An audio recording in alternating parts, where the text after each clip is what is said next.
Here on The Story, we like to recommend work from other local outlets that we think are worth our time and your time in a segment called, well, Worth Your Time. And we're nearing the end of 2020, so we're seeing a lot of year in review lists like the one from the Oregonian, a collection of their best photos from 2020.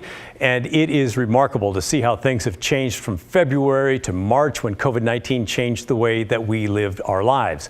Our Maggie Vespa talked with two Oregonian photographers whose work makes up a good chunk of that story.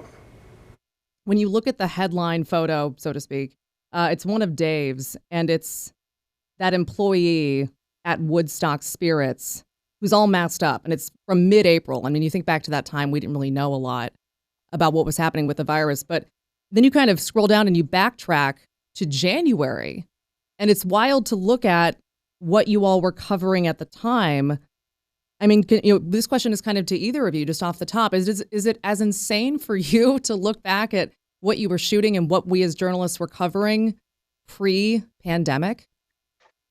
Yeah, it feels like it didn't happen this year. You know, when you go back to January, it doesn't feel like that was 2020. It's hard to remember what happened in January. For me, it feels like long in the distance. I can remember the Jeremy Christian trial, which was in February, but that also just feels like that happened it couldn't possibly have been this year. It was too long ago. The whole year, I would say, felt this sort of like time just became suspended.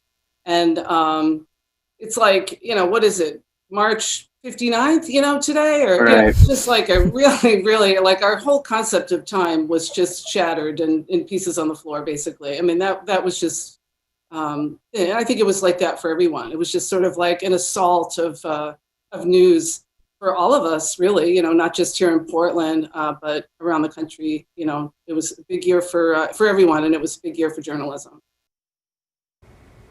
Yeah, how about that? Beth, by the way, one of my favorite photographers, and beautiful pictures there. If you want to check out the entire slideshow, it's up right now on OregonLive.com. And of course, we have a shameless plug of our own. Right now on KGW.com, you can check out our 2020 year in review coverage, including the top sports stories, biggest moments in pop culture, and all the huge names we lost. That's up right now at KGW.com.